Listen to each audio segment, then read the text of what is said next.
Kita bahas soal kecelakaan pesawat Embraer 190 yang dioperasikan Azerbaijan Airlines penerbangan J28243 yang jatuh di kota Aktau, Kazakhstan pada Rabu waktu setempat bersama pengamat penerbangan Alvin Lee. Pak Alvin, apa kabar Pak?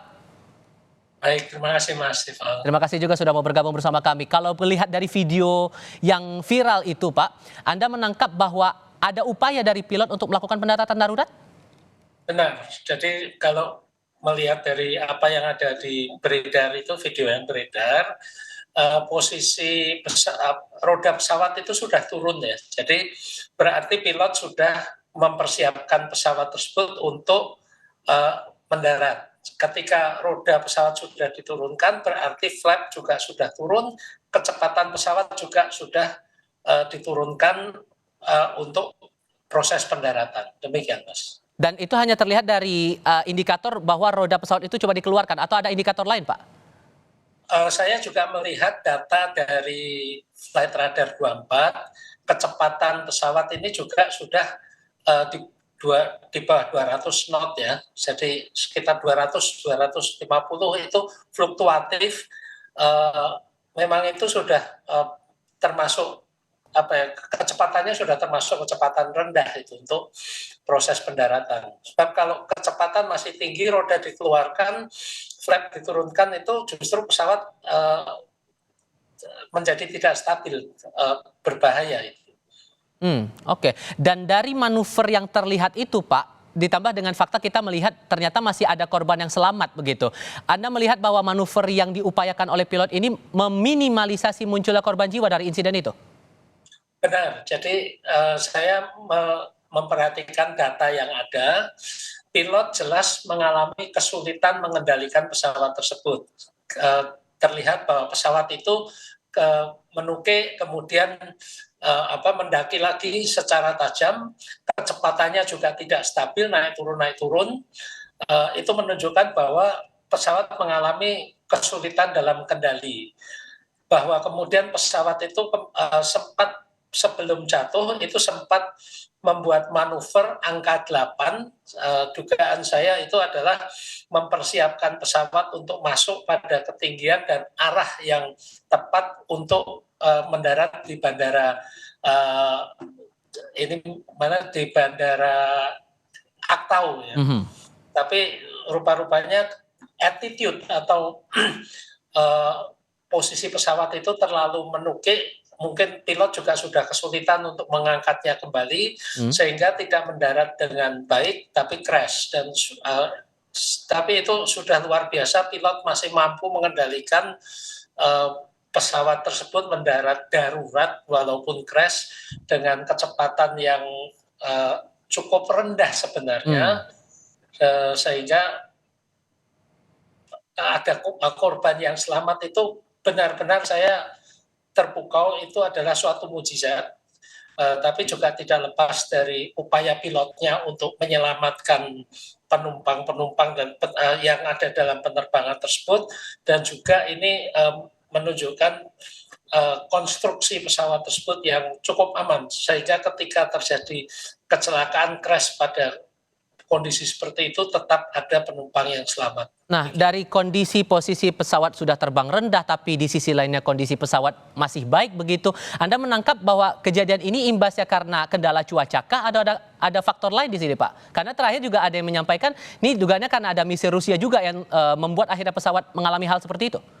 Ya, yang pertama pesawat tersebut tujuan penerbangannya bukan ke Aktau ya, tapi ke Grozny. Tapi karena di Grozny ada masalah cuaca, maka pesawat tersebut divert. Nah, ketika divert inilah kemudian mengalami kecelakaan tersebut.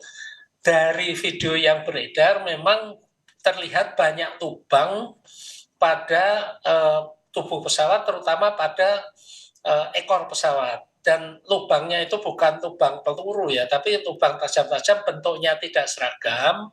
Memang itu diduga adalah disebabkan oleh serpihan rudal peluru kendali misil yang didesain untuk meledak sebelum menghantam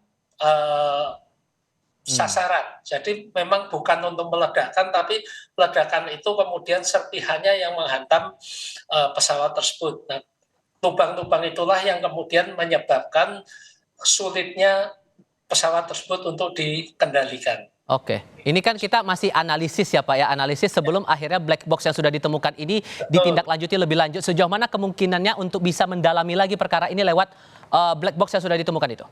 Jelas, ketika black box ini sudah ditemukan, data penerbangan termasuk parameter kendali, parameter mesin pada pesawat tersebut, semuanya bisa dibaca.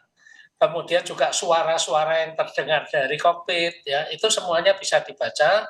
Itu akan secara akurat dapat dianalisis apa yang terjadi pada pesawat tersebut. Apakah pesawat tersebut mengalami gangguan teknis secara normal atau ada unsur-unsur eksternal yang menyebabkan terjadinya masalah teknis pada pesawat tersebut. Demikian, Mas. Oke, tapi kalau melihat dari area penerbangan dari pesawat ini terbilang berbahaya kah Pak? Sebetulnya tidak terlalu berbahaya ya, karena ini kan lokasinya ini Azerbaijan, Georgia, Kazakhstan, Uzbekistan itu lumayan jauh dari perbatasan Ukraina dan Rusia yang sedang berperang.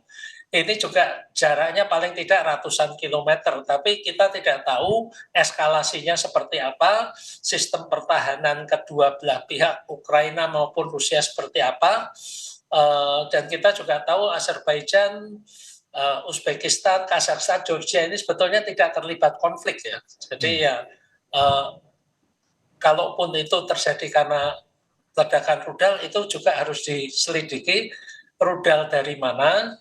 Belum tentu juga dari Rusia, atau mungkin ada hal-hal lain yang kita belum tahu saat ini. Demikian. Oke, tapi kalau melihat Azerbaijan Airlines, kalau Anda analisis ini track recordnya bagaimana dari segi maskapai, performa, dan layanannya? Sejauh apa Anda menangkap Azerbaijan ini melakukan pelayanannya kepada penumpang?